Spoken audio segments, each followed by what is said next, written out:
স্বাগত দীপ্ত সংবাদে আপনাদের সাথে আছে আমি তানিয়া আফরিন। শুরুতে জানাবো নিটোল টাটা সংবাদ শিরোনাম। আততায়ীর বুলেটে আহত যুক্তরাষ্ট্রের প্রেসিডেন্ট প্রার্থী ট্রাম্প, হামলাকারী ২০ বছরের তরুণ চিহ্নিত। সেরা রপ্তানিকারকদের পদক তুলে দিলেন প্রধানমন্ত্রী। চীন সফর নিয়ে বিকেল ৪টায় সংবাদ সম্মেলন। এবং কোটা সংস্কার দাবিতে রাষ্ট্রপতির কাছে স্মারকলিপি দিতে পদযাত্রা, গুলিস্তানে অবস্থান শিক্ষার্থীদের।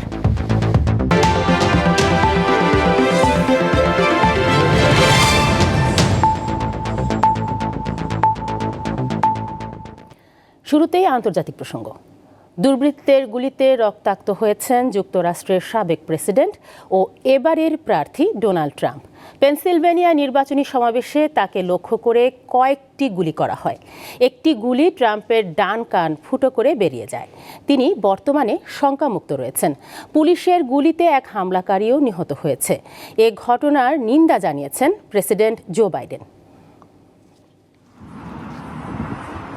যুক্তরাষ্ট্রে চলছে প্রেসিডেন্ট নির্বাচনের প্রচারণা। এর মধ্যেই স্থানীয় সময় শনিবার রিপাবলিকান প্রার্থী ডোনাল্ড ট্রাম্পকে লক্ষ্য করে গুলি করা হলো। পেনসিলভানিয়া নির্বাচনী সমাবেশের কাছে একটি একতলা বাড়ির ছাদ থেকে ট্রাম্পকে লক্ষ্য করে বেশ কয়েকটি গুলি চালানো হয়। প্রায় প্রত্যেকটি গুলি লক্ষ্যচ্যুত হয়, তবে একটি গুলি সাবেক প্রেসিডেন্টের ডান কান ফুটো করে বের হয়ে যায়। তবে ট্রাম্প শঙ্কামুক্ত আছেন বলে জানিয়েছেন চিকিৎসকরা। তবে সমাবেশে অংশ নেওয়া একজন প্রাণ হারিয়েছেন, গুরুতর আহত হয়েছেন আরও ২ জন। তাদের অবস্থা আশঙ্কাজনক বলে জানিয়েছে গোয়েন্দা সংস্থা। আইনশৃঙ্খলা রক্ষাকারী বাহিনীর গুলিতে এক হামলাকারীর প্রাণ গেছে। নির্বাচনী সমাবেশে ডোনাল্ড ট্রাম্পের ওপর হামলার ঘটনায় নিন্দা জানিয়েছেন যুক্তরাষ্ট্রের প্রেসিডেন্ট জো বাইডেন। হামলার পর ডেলাওয়ারের রেহোবোথ বিচে তাৎক্ষণিক এক প্রতিক্রিয়ায় তিনি বলেন, যুক্তরাষ্ট্রে এ ধরনের সহিংসতার কোনো স্থান নেই। এরপরই ট্রাম্পের সঙ্গে ফোনে কথা বলেছেন বাইডেন। হোয়াইট হাউসের একজন কর্মকর্তা এ তথ্য নিশ্চিত করেছেন। যুক্তরাষ্ট্রের সাবেক প্রেসিডেন্ট ডোনাল্ড ট্রাম্পের ওপর গুলি চালানোর ঘটনাকে হত্যা চেষ্টা বলে অভিহিত করেছে দেশটির কেন্দ্রীয় গোয়েন্দা সংস্থা FBI। শনিবার রাতে পেনসিলভানিয়ার বাটলারের সংবাদ সম্মেলনে পিটসবার্গ ফিল্ড অফিসের দায়িত্বে থাকা বিশেষ এজেন্ট কেভিন রোজেক এ কথা বলেন। ট্রাম্পের ওপর হামলার ঘটনায় নিন্দা জানিয়েছেন বিশ্ব নেতারা। যুক্তরাজ্যের প্রধানমন্ত্রী কিয়ার স্টারমার, জাপানের প্রধানমন্ত্রী ফুমিও কিশিদা এবং ভারতের প্রধানমন্ত্রী নরেন্দ্র মোদী এ হামলায় উদ্বেগ প্রকাশ করেছেন। ট্রাম্পের ওপর হামলার ঘটনায় সমবেদনা জানিয়েছেন কানাডার প্রধানমন্ত্রী জাস্টিন ট্রুডো, ইউক্রেনের প্রেসিডেন্ট ভলোদিমির জেলেনস্কি, ইটালির প্রধানমন্ত্রী জর্জিয়া মেলোনি সহ আরও অনেক বিশ্ব নেতা। লুৎফা ফৌজিয়া, দীপ্ত, বার্তাকক্ষ। যুক্তরাষ্ট্রের সাবেক প্রেসিডেন্ট ডোনাল্ড ট্রাম্পের ওপর হামলাকারী বন্দুকধারীকে শনাক্ত করেছে দেশটির কেন্দ্রীয় গোয়েন্দা সংস্থা FBI। তার নাম থমাস ম্যাথিউ ক্রুকস। তার বয়স ২০ বছর। তবে হামলার উদ্দেশ্য সম্পর্কে এখনও কেউ কিছুই জানাতে পারেনি। স্থানীয় সময় শনিবার সন্ধ্যা 6:15টার দিকে পেনসিলভানিয়ার বাটলারে সমাবেশে বক্তব্য দেওয়ার সময় হামলার শিকার হন ট্রাম্প। কানে গুলি লেগে রক্তাক্ত হলেও প্রাণে বেঁচে যান তিনি। তবে এতে প্রাণ গেছে এক বন্দুকধারী সহ ২ জনের। বিবিসিকে একজন প্রত্যক্ষদর্শী জানান, ট্রাম্প যেখানে বক্তব্য দিচ্ছিলেন তার পাশে একতলা ভবনের ছাদ থেকে কেউ একজন সাবেক প্রেসিডেন্টকে লক্ষ্য করে গুলি ছোড়েন। তিনি দাবি করেন একটি রাইফেল নিয়ে এক ব্যক্তিকে ছাদে উঠতে দেখেছেন তিনি। এ সময় বিষয়টি আইন শৃঙ্খলা রক্ষাকারী বাহিনীর সদস্যদের জানানোর চেষ্টা করেন তিনি। তবে কিছু বুঝে ওঠার আগেই বন্দুকধারী গুলি চালান। এর কিছুক্ষণের মধ্যে আইন শৃঙ্খলা রক্ষাকারী বাহিনীর গুলিতে নিহত হন বন্দুকধারী। FBI জানিয়েছে হামলাকারীর নাম থমাস ম্যাথিউস ক্রুকস, বয়স ২০ বছর। FBI আরও জানিয়েছে ট্রাম্পের সমাবেশস্থল থেকে ৩৫ মাইল দক্ষিণে পিটসবার্গ শহরতলিতে বসবাস করতেন ক্রুকস। তিনি পেনসিলভানিয়া অঙ্গরাজ্যের ভোটার। কী কারণে তিনি ডোনাল্ড ট্রাম্পকে গুলি করেছেন তা এখনও জানতে পারেনি দেশটির কেন্দ্রীয় গোয়েন্দা সংস্থা। যুক্তরাষ্ট্রের পাবলিক রেকর্ড অনুসারে ২০২২ সালে বেথেল পার্ক হাই স্কুল থেকে স্নাতক করেন তিনি। লুৎফা ফৌজিয়া, দীপ্ত, বার্তাকক্ষ। এবারে অন্যান্য প্রসঙ্গ। দেশের ৭৭টি প্রতিষ্ঠান পেল জাতীয় রপ্তানি ট্রফি সম্মাননা। অনুষ্ঠানে রপ্তানি পণ্য বহুমুখীকরণ ও নতুন বাজার খুঁজে দেখার আহ্বান জানিয়েছেন প্রধানমন্ত্রী শেখ হাসিনা। রাজধানীর ওসমানী স্মৃতি মিলনায়তনে সকালে জাতীয় রপ্তানি ট্রফি প্রদান অনুষ্ঠানে তিনি এসব কথা বলেন। এ সময় প্রধানমন্ত্রী আরও বলেন, বিদেশে নিযুক্ত বাংলাদেশের দূতাবাসগুলোকে বাণিজ্যিক ও অর্থনৈতিক কূটনীতি চালানোর নির্দেশ দেওয়া হয়েছে। এর সুফল মিলছে বলেও উল্লেখ করেন তিনি। অনুষ্ঠানে 2021-22 অর্থ বছরের রপ্তানি আয়গত পদ্ধতি, নতুন পণ্যের সংযোজন, নতুন বাজারে প্রবেশ ইত্যাদি বিবেচনায় ৭৭টি প্রতিষ্ঠানকে স্বর্ণ, রৌপ্য ও ব্রোঞ্জ ট্রফি প্রদান করা হয়।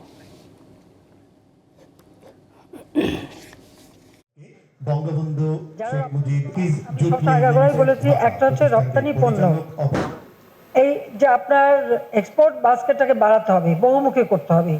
যে কোনো একটা বিষয়ের উপরে রপ্তানির জন্য নির্ভরশীল থাকা যায় না। এখনকার কূটনীতিটা হচ্ছে, এটা শুধু রাজনৈতিক না, এটা হবে ইকোনমিক, বাণিজ্যিক।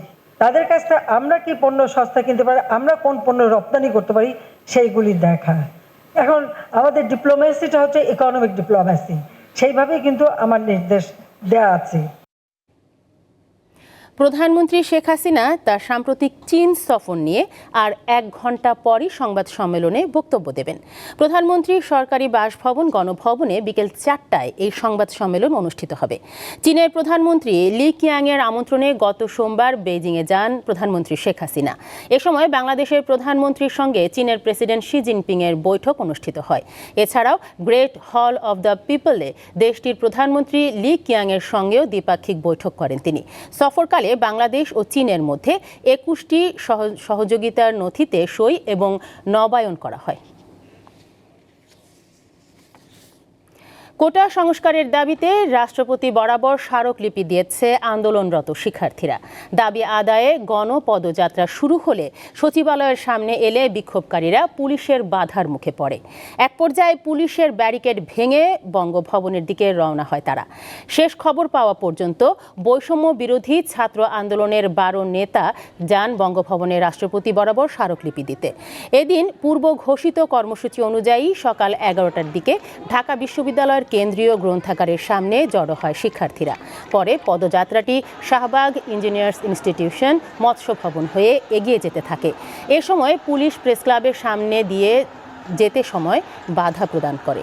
পরে সচিবালয়ের সামনের রাস্তা দিয়ে এগিয়ে যায় আন্দোলনরত শিক্ষার্থীরা। আমাদের রাষ্ট্রের সর্বোচ্চ যিনি রয়েছেন পদে আসীন মহামান্য রাষ্ট্রপতি, আমরা তার বরাবর একটি স্মারকলিপি দিব। আমাদের মেধার পরিচয় আমরা দেখাবো, আমাদের শেষ সুযোগ করে দেওয়া হোক। আদালত এটাও বলেছে যে সরকার চাইলে এই কোটাকে সংস্কার করতে পারে। কোটা বিরোধী আন্দোলনকারীদের ভুল পথে পরিচালিত করা হচ্ছে বলে মন্তব্য করেছেন স্বরাষ্ট্রমন্ত্রী আসাদুজ্জামান খান কামাল। আরও বলেন, শিক্ষার্থীরা না বুঝেই কোটা নিয়ে আন্দোলন করছে। সকালে রাজধানীতে এক অনুষ্ঠানে অংশগ্রহণ শেষে সাংবাদিকদের প্রশ্নের উত্তরে এসব কথা বলেন তিনি। যে কেউ সংক্ষুব্ধ হলে মামলা করতে পারে। মামলা তদন্তর পরে যদি এটার মেরিট না থাকে তাহলে এটা অটোমেটিক বাতিল হয়ে যাবে। সেইখানে 24 ঘন্টা, 10 ঘন্টা, 24 দিন এইগুলি কোনো প্রশ্ন আসে না। এইগুলি আমরা যদি মেরিট না দেখি বাতিল হবে, আর মেরিট থাকলে মানে এই ঘটনা অনুযায়ী মানে এটা তদন্ত হয়ে তার বিচার ব্যবস্থা আমরা প্রেরণ করব। সিনেমায় যেমন মনোযোগী, তেমনি কর্পোরেট ব্যবসা প্রতিষ্ঠানেও নাম লিখিয়েছেন চিত্রনায়ক শাকিব খান। তার ব্যবসা প্রতিষ্ঠান রিমার্ক এবার দেশের প্রান্তিক ব্যবসায়ীদের জন্য এক উদ্যোগ নিয়েছে। এর ফলে ব্যবসায়ীরা অদূর ভবিষ্যতে নানা মাত্রিক সুবিধা পাবেন। সম্প্রতি রাজধানীর একটি হোটেলে এ উপলক্ষে রিমার্ক আপনজন শীর্ষক এক সংবাদ সম্মেলন করা হয়। সেখানে এই আয়োজনের লোগো উন্মোচন করেন এই অভিনেতা। আরও উপস্থিত ছিলেন চিত্রনায়িকা পরিমণি, বিদ্যা সিনহা মিম, প্রার্থনা ফারদিন দিঘি, পূজা চেরি ও কেয়া পায়েল। সংবাদ সম্মেলনে শাকিব খান জানান, আপনজন এমন একটি ব্যবসায়িক উদ্যোগ যার সদস্য হলেই লাভবান হবেন ব্যবসায়ীরা। যেমন আপনজনের সদস্যরা রিমার্ক থেকে যত টাকা মূল্যের পণ্য কিনবেন, ঠিক তত পরিমাণ অর্থই সহায়তা হিসেবে পাবেন।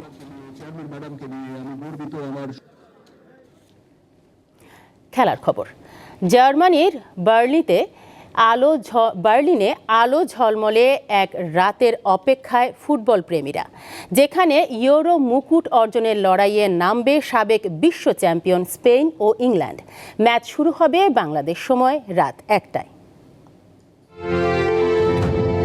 একদিকে 12 বছর পর ইউরো ফাইনালে স্পেন, অন্যদিকে অধরা স্বপ্ন পূরণের লক্ষ্যে টানা দ্বিতীয়বারের মতো ফাইনালে ইংল্যান্ড। লড়াইটা ইংলিশ মিডফিল্ডার বেলিংহাম বনাম স্প্যানিশ মাস্টারপিস ইয়ামালের বললেও ভুল হবে না। দুজনই স্প্যানিশ ক্লাব রিয়াল আর বার্সা কাঁপানো তারকা। কার হাতে উঠবে সোনার হরিণ, কে ভাঙবে বার্লিনের দেয়াল, সে অপেক্ষাতেই এখন ফুটবল বিশ্ব।